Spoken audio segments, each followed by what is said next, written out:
মিষ্টি খেতে কার না ভালো লাগে। আজ আমি আপনাদের সঙ্গে শেয়ার করছি এমন এক রেসিপি যেটা খুব সহজ অথচ খেতে একেবারে দোকানের মতো।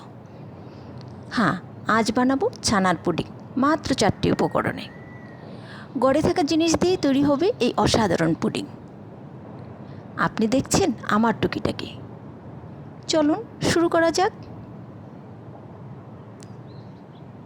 ছানা তৈরি। প্রথমে আমি হাফ কেজি দুধকে চুলোতে বসিয়ে জাল করতে থাকবো। বলক আসার আগ মুহূর্তেই 2 চামচ পরিমাণ লেবুর রস দিয়ে হালকা করে জাল করতে থাকবো। এই যে হালকা করে জাল করে কিছুক্ষণ পরেই দেখবো ছানা তৈরি হয়ে গিয়েছে।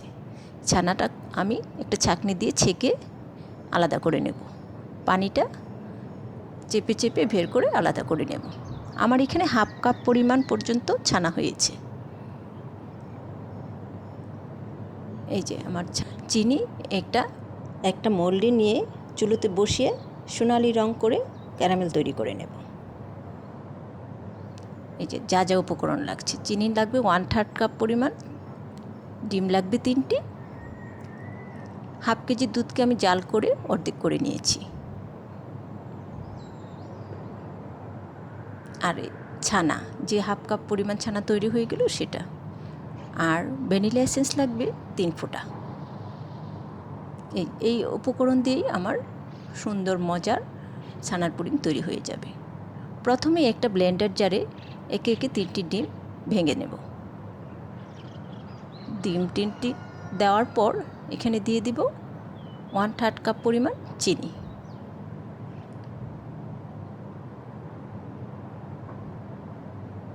তারপর এই যে ছানা তৈরি করে রাখলাম হাফ কাপ পরিমাণ ছানাটা দিয়ে দেব। তারপর ওই যে দুধ, হাফ কেজি দুধকে জাল করে অর্ধেক করে ঠান্ডা করে রেখেছিলাম সেই দুধটুকু ঢেলে দেব। আর সবশেষে দিয়ে দিব 3 ফোঁটা ভ্যানিলা এসেন্স। সবগুলো উপকরণ ভালো করে ব্লেন্ড করে নেব। ব্লেন্ড করা শেষ হয়ে গেলে সেই মিশ্রণটাকে আমি এই যে ক্যারামেল করে রেখেছিলাম যে পাত্রে, এই পাত্রটাতে ভালো করে ছেঁকে ঢেলে নেব। অবশ্যই ছেঁকে নেবেন, ছেঁকে না নিলে পুডিংটা মসৃণ হবে না, খেতে ভালো লাগবে না, দেখতেও সুন্দর লাগবে না। আমি ভালো করে ছেঁকে সবটুকু মিশ্রণ ঢেলে নিলাম মোল্ডে।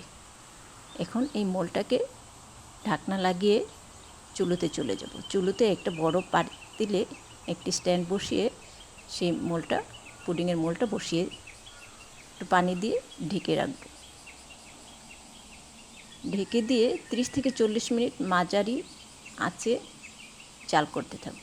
40 মিনিট পর ঢাকনাটা উঠিয়ে একটি টুথপিক দিয়ে চেক করে দেখব হয়েছে কিনা। যদি টুথপিকটা ক্লিন আসে তাহলে বাবু হয়ে গিয়েছে। আমারটা হয়ে গিয়েছে। চুলো থেকে নামিয়ে পুডিংটা ঠান্ডা করে ফ্রিজে রেখে দেব, 2 ঘন্টার জন্য রেখে দেব। 2 ঘন্টা পর ফ্রিজ থেকে নামিয়ে সাইড থেকে এভাবে একটু ছুরির সাহায্যে কেটে আলাদা করে নেব। আলাদা করে নিয়ে একটি প্লেটে উল্টো করে ঢেলে বের করে নেব। দেখুন কি দারুণ, কি সুন্দরভাবে বের হয়ে আসলো এবং কত সহজেই তৈরি হয়ে গেল সুস্বাদু ছানার পুডিংটি।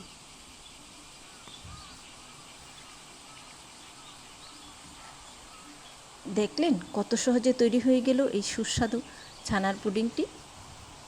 শুধু দেখতে সুন্দর না, খেতেও অসম্ভব মজা হয়েছে, খুবই মসৃণ হয়েছে, মুখে দেওয়ার সাথে সাথে মিলিয়ে যায় নিমিষেই, এতটাই মসৃণ হয়েছে। আপনার যদি রেসিপিটা ভালো লেগে থাকে তাহলে ভিডিওটা একটা লাইক দিন, বন্ধুদের সাথে শেয়ার করুন, আর সাবস্ক্রাইব করতে ভুলবেন না আমার টুকিটাকি চ্যানেলটিকে। এই যে আমি একটু কেটে দেখাচ্ছি কী পরিমাণ মসৃণ হয়েছে, আপনারা দেখুন কতটা সফট অ্যান্ড মসৃণ হয়েছে। এই যে দেখলেন কত সহজে বানিয়ে ফেলা যায় এই ছানার পুডিংটি। আবারও দেখা হবে নতুন কোনো মজার রেসিপি নিয়ে।